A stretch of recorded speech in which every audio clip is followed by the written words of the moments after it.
வணக்கம். Welcome to my channel. உய்ய ஒரே வழி உடையவர் திருவடி.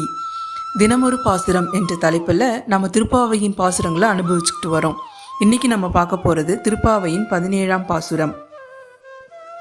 அம்பரமே தண்ணீரே சோரே அறஞ்செய்யும் எம்பெருமான் நந்தகோபாலா எழுந்திராய். கொம்பனார்க்கெல்லாம் கொழுந்தே குலவிளக்கே எம்பெருமாட்டி யசோதை அறிவுராய். அம்பரம் ஊடு அறுத்து ஓங்கி உலகளந்த உம்பர் கோமானே உறங்காது எழுந்திராய். செம்பொற் கழலடி செல்வா பலதேவா உம்பியும் நீயும் உறங்கேலோர் எம்பாவாய். இந்த 17ஆம் பாசுரத்தில் கண்ணனுடைய குடும்பத்தில் உள்ள அனைவரையும் எழுப்புகிறாள்.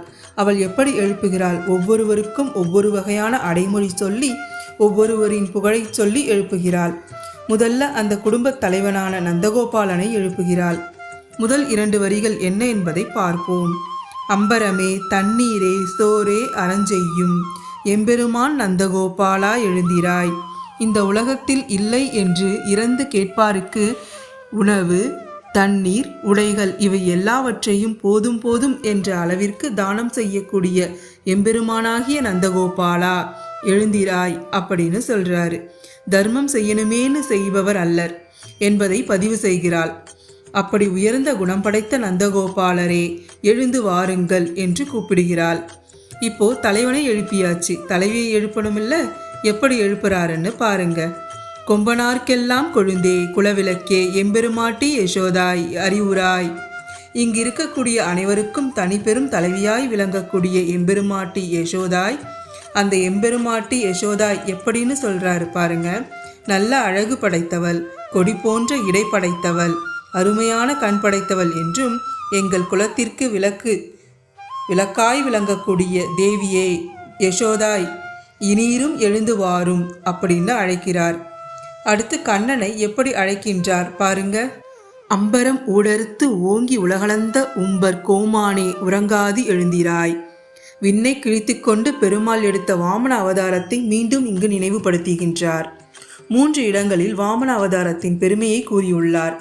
3ஆம் பாசுரம், 17ஆம் பாசுரம், 24ஆம் பாசுரம் என 3 இடங்களில் கூறியுள்ளார். சின்னதாக குள்ளமாக இருந்த வாமனமூர்த்தி எப்படி விண்ணை கிழித்து கொண்டு போய் உலகளந்த பெருமாளாக மாறி தேவர்களின் துயரத்தை தீர்த்தாயோ அப்படி எங்களின் துயரத்தையும் தீர்க்க வேண்டும் அல்லவா? அந்த கண்ணா, உலகை அளந்த மன்னா எழுந்து வா அப்படின்னு கண்ணனை அழைக்கின்றார். இதற்கப்புறம் அந்த வீட்டில் இருக்கக்கூடிய இன்னொருத்தரையும் எழுப்புகிறார். அவர் யாருன்னு பார்ப்போம். செம்போர் கழலடி செல்வா பலதேவா உம்பியும் நீயும் உறங்கேலோர் எம்பாவாய். இங்கே பலராமரையும் சேர்த்து எழுப்புகிறாள். நல்ல அருமையான செம்பொன்னிலால் ஆன கழலை தன் திருவடியில் அணிந்திருக்கக்கூடிய வீரம் நிறைந்திருக்கக்கூடிய பலதேவா எழுந்து வாருங்கள். உம்பியும் நீயும், உம்பினா தம்பி, தம்பியும் நீங்களும் எழுந்து வாங்கன்னு அழகா பாசத்தோடு ஆண்டாள் நாச்சியார் எழுப்பி காண்பிக்கிறாள். ஆண்டாள் நாச்சியார் இந்த பாசுரத்தில் நமக்கு சொல்லக்கூடிய தாத்பரியம் என்னன்னா,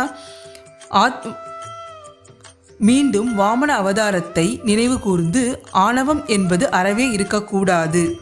எல்லோரையும் நம்முடைய உறவுகளாக அன்பு காட்டி வாழ்ந்தால் மட்டும்தான் நிச்சயமாக உயர்ந்த வாழ்க்கையை பெற முடியும் என்று ஆண்டாள் நாச்சியார் நமக்கு இந்த பாசுரத்தின் மூலம் கூறியுள்ளார். இன்று 17ஆம் பாசுரத்தை அனுபவித்தோம். நாளை அடுத்த பாசுரத்தில் சந்திப்போம். ஆண்டாள் திருவடிகளே சரணம். நன்றி. இந்த வீடியோ உங்களுக்கு பிடிச்சிருந்தா லைக் பண்ணுங்க, ஷேர் பண்ணுங்க, மறக்காம சப்ஸ்கிரைப் பண்ணுங்க.